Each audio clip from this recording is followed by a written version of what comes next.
Hello friends, welcome है। तो आज हम लोग बात करेंगे लोकतंत्रात्मक जो संविधान की जो विशेषता है, संविधान की जो विशेषता है उन्हीं में बात करेंगे। तो मैंने पहले भी संविधान की विशेषताओं के बारे में बताया है। तो आज जो विशेषता है उसकी बात करेंगे। जो लोकतंत्रात्मक शब्द लिखा गया है, लोकतंत्रात्मक जो शब्द लिखा गया है उसमें प्रस्तावना में, तो उसका क्या अर्थ है, ये एक संविधान की विशेषता है। तो इस पर धीरे धीरे बात कर रहे हैं। लोकतंत्रात्मक शब्द का तात्पर्य क्या होता है? ऐसी सरकार से होता है जिसका समूचा ऐसी सरकार से ऐसी लोकतंत्रात्मक लोकतंत्रात्मक सरकार का अर्थ है, लोकतंत्रात्मक शब्द कह सकते हैं। शब्द का अर्थ है क्या अर्थ है? ऐसी सरकार से ऐसी सरकार जिसका समूचा प्राधिकार जिसका समूचा प्राधिकार, समूचा से मतलब होता है पूरा, समूचा का मतलब समूचा प्राधिकार जो है, समूचा प्राधिकार जनता में नियुक्त होता है, तो उसी को लोकतंत्र कहते हैं। समूचा प्राधिकार किस में होता है? जनता में नियुक्त होता है। तो प्राधिकार का मतलब सारी शक्ति जो है, सारी शक्ति जनता में नियुक्त हो जाए, तो शक्ति जनता में नियुक्त हो जाए तो उसी को क्या कहते हैं? जनता में नियुक्त। तो उसी को हम कहते हैं क्या? लोकतंत्रात्मक सरकार। तो ये उसकी पहली बात है कि समूचा प्राधिकार का मतलब अधिकार, प्राधिकार कह सकते हैं या अधिकार कह सकते हैं। तो ये प्राधिकार अधिकार जनता के हाथ में होनी चाहिए संपूर्ण रूप से, तो उसी को हम लोकतंत्र कहते हैं। और जनता द्वारा ही क्या किए जाते हैं? प्राधिकार जनता में निहित होते हैं और जनता द्वारा ही वो क्या किए जाते हैं? स्थापित किए जाते हैं और जनता के लिए ही होते हैं। पहली बात, प्राधिकार जनता में होंगे, जनता में निहित होंगे प्राधिकार।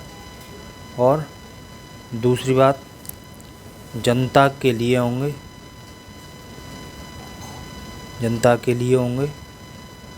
ठीक है। और जनता द्वारा ही स्थापित किए जाएंगे। जनता से मतलब जनसंख्या, उस राज्य में, उस देश में रहने वाली जनता द्वारा ही स्थापित किए जाएंगे, जनता द्वारा स्थापित की जाएंगे। तो ये किए जाएंगे, तो इसी को क्या कहते हैं? इन सारी जो चीज़ों को, प्राधिकार को जनता में निहित होंगे, जनता के लिए होंगे और जनता द्वारा ही क्या किए जाएंगे? स्थापित किए जाएंगे। उसी को लोकतंत्र कहते हैं या लोकतंत्रात्मक कहते हैं, शब्द का अर्थ है। तो देश का प्रशासन सीधे जनता द्वारा निर्वाचित। तो अब फिर बात आती है कि देश का जो प्रशासन होता है, देश का प्रशासन वो सीधे जनता द्वारा निर्वाचित प्रशासन होता है। वो जनता द्वारा निर्वाचित होता है। जो सदस्य जनता द्वारा निर्वाचित प्रशासन जनता द्वारा निर्वाचित प्रतिनिधियों द्वारा किया जाता है। ये पहली बात है, प्रतिनिधियों द्वारा किया जाता है प्रशासन। देश का प्रशासन जनता द्वारा निर्वाचित प्रतिनिधियों द्वारा किया जाता है, ये बात याद रखनी है। और क्या किया जाता है? ये प्रतिनिधि अपने काम करते हैं, ठीक है। ये प्रतिनिधि जो काम करते हैं, चाहे वो प्रशासकीय कार्य हों या और कोई कार्य हों, तो वो ऐसे कार्यों के लिए जनता के प्रति उत्तरदायी होते हैं। तो प्रशासकीय कार्य जो होते हैं, प्रशासकीय कार्य जो करते हैं प्रतिनिधि या सरकार का संचालन करते हैं, तो वो प्रशासकीय कार्यों के लिए वो उत्तरदायी होते हैं जनता के लिए उत्तरदायी होते हैं।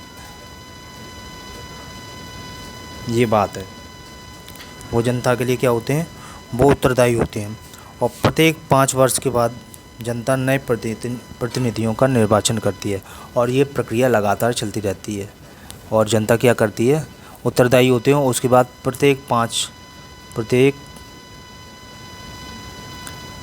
5 या जैसी व्यवस्था हो उस देश की, जैसी व्यवस्था हो, तो वहाँ पे क्या किया जाता है, तो जनता क्या करती है, प्रत्येक 5 वर्ष बाद उनको फिर से प्रतिनिधियों का चुनाव करती है और चुनाव करती है पुनः हर या प्रत्येक 5 वर्ष पश्चात, या जैसी भी व्यवस्था हो, 5 वर्ष, 4 वर्ष, 3 वर्ष, जिस प्रकार से किसी राज्य में, राष्ट्र में जैसी व्यवस्था हो ऐसा चुनाव करती है। प्रत्येक देश में प्रत्येक 5 वर्ष के बाद निर्वाचित होते हैं और ये प्रक्रिया लगातार चलती रहती है। ऐसी प्रक्रिया वाले देश को ये क्या कहते हैं, लोकतंत्रात्मक या लोकतंत्र वाला देश कहते हैं।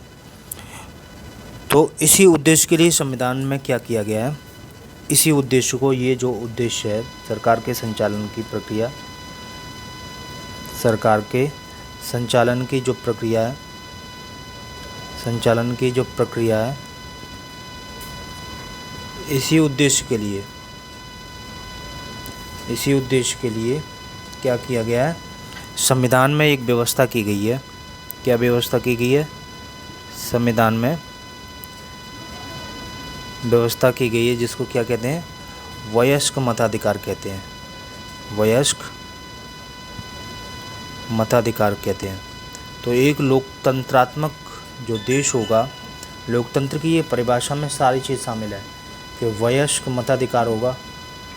वयस्क मताधिकार की व्यवस्था संविधान में रखी गई हमारे देश में। भारतीय संविधान की बात कर रहा हूँ, तो भारतीय संविधान में ये इंडियन कॉन्स्टिट्यूशन में ये बात रखी गई है। ठीक। तो वयस्क मताधिकार को वयस्क नागरिकों को वयस्क मताधिकार दिया गया है। तो भारतीय नागरिकों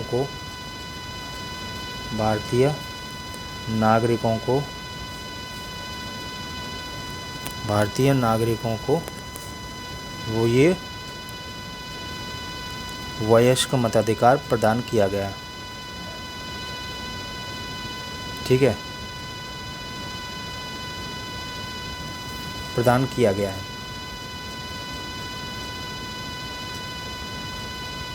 ये इतनी बात हो गई। उसके बाद लोकतंत्रात्मक सरकार क्या करती है, और भी काम करती है। तो अब थोड़ी सी और बात कर लें लोकतंत्रात्मक की। लोकतंत्रात्मक सरकार जो होती है तभी सफल होती है जब उसके नागरिक जो होते हैं, सरकार तब सफल होती है जब उसके नागरिक जो होते हैं, वो अपने मताधिकार को पहचानते हैं और उसका सही प्रयोग करते हैं। अपने मताधिकार को पहचानते हैं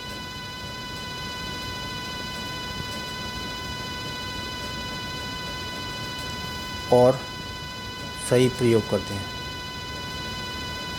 ठीक।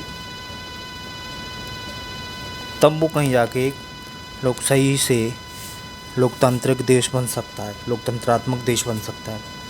तो इसको सफल बनाने के लिए जो सामान्य बात है, वो किसी नागरिक का शिक्षित होना बहुत ज़रूरी है।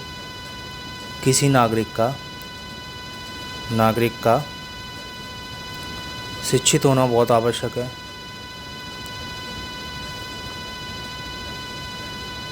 बहुत आवश्यक है, ये वाली बात है। तो ऐसे लोकतांत्रिक देश में कुछ सरकार के कर्तव्य होते हैं, जैसे समानता, न्याय, स्वतंत्रता, बंधुत्व की भावना, जैसे संविधान में वर्णित है। और इन सारी चीज़ों के जैसे समानता, समता, बंधुत्व, तो इन सारे मूल्यों के द्वारा ये क्या किया जाता है, एक कल्याणकारी राज्य को स्थापित किया जाता है। तो इन सारी चीज़ों के द्वारा न्याय हो गया, स्वतंत्रता हो गई। बंधुत्व के बाद अगर और जोड़ना चाहें तो जैसे न्याय हो गया और स्वतंत्रता हो गई, इन सारे उद्देश्यों की प्राप्ति के लिए ही इन सारे जो मूल्यों के द्वारा एक कल्याणकारी राज्य की स्थापना की जाती है। तो ऐसे कल्याणकारी राज्य को इन मूल्यों के द्वारा और ये सारी प्रक्रिया के द्वारा जो पूर्ण की जाती है, उसी को लोकतंत्रात्मक या लोकतंत्र देश कहते हैं। इन सारी चीज़ों को ही लोकतंत्रात्मक देश कहते हैं। तंत्रात्मक प्रक्रिया कहते हैं या लोकतंत्रात्मक शब्द का ये अर्थ है। ठीक है, तो ये मैंने आपको इसको जो डेफिनेशन बताई। अब थोड़ी सी बात हमने करी, फिर मिलते हैं। अगर आप चैनल पे नए हैं तो चैनल को सब्सक्राइब कर लेना, साथ ही साथ लाइक करना, वीडियो को शेयर भी करना, अपने कमेंट भी करना। फिर मिलते हैं। नमस्कार, धन्यवाद।